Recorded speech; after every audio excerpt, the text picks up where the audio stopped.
Омбудсмен проверит факт применения пыток в отношении блогера и журналиста Абдусатора Бермухамадзода и встретится с другими осужденными журналистами. Кулебская зональная прокуратура дала комментарий по делу гибели Абдукахора Розыкова. ОДКБ сможет вводить войска без санкций Совета Безопасности ООН. Иран обвинил Израиль в атаках на военные объекты в Исфахане. Уполномоченные Таджикистана по правам человека проверят факт применения пыток в отношении осужденного блогера и журналиста Абдусатора Бермухамадзода. Об этом на пресс-конференции 2 февраля, отвечая на вопрос информагентства «Азия Плюс», сказал начальник отдела государственной защиты гражданских и политических прав офиса уполномоченного по правам человека в Таджикистане Муким Ашуров. По его словам, никто из родственников Бермухамадзода не обращался к ним по этому вопросу. «Да, я читал об этом в СМИ, но никто к нам с жалобой по этому поводу не обращался», — сказал он. При этом Ашуров отметил, что независимо от того, омбудсмен намерен проверить этот факт в течение текущего месяца. На пресс-конференции также было отмечено, что омбудсмен планирует встретиться и с другими осужденными журналистами Далери Имамали и Абдулло Гурбати. Уполномоченный по правам человека в Таджикистане пока не встречался с ними. Наш офис уже связался с руководством Главного управления исполнения уголовных наказаний и в ближайшие дни планируется встретиться с заключенными журналистами Абдулло Гурбати и Далером Имамали, сказал представитель офиса омбудсмена Хусниддин Нидоев. Мухим Ашуров уже сообщил, что за прошлый год в нем поступило всего одно заявление по применению пыток и одно связанное с жестоким обращением. Первый факт не подтвердился, а во втором случае в ходе расследования факт был подтвержден прокуратурой страны.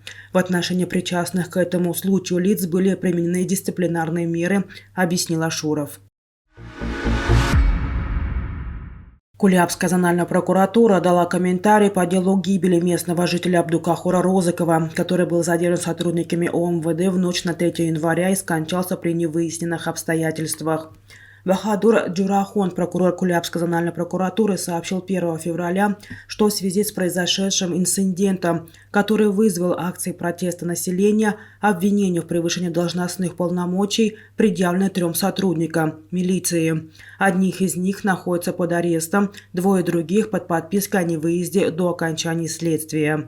Причиной того, что сроки проведения экспертизы затянулись, состоит в том, что родственники покойного ворвались в морг, увидели тело, и это тоже стало одной из причин создавшейся ситуации. Увидели покойного и испугались, заявили, что не доверяют судмедэкспертизе Кулеба. Мы привезли экспертов из столицы, нам пообещали, что результаты будут готовы в ближайшие дни, пояснил он.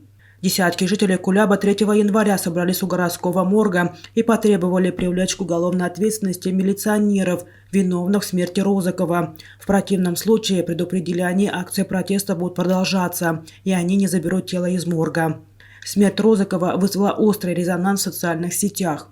Бахадур Джурахон говорит, что некоторые из родственников покойного поддались эмоциям. Как бы там ни было, на эту семью обрушилось это горе. Но семья молодого человека понимающая. Мы взаимодействуем с ними, но некоторые силы умело используют этот инцидент в своих интересах. Организация договора о коллективной безопасности сможет вводить войска без санкций Совета Безопасности ООН. Об этом заявил глава МИД России Сергей Лавров в интервью телеканалу «Россия-24» и РИА Новости, отметив, что соответствующие изменения в устав организации уже готовятся.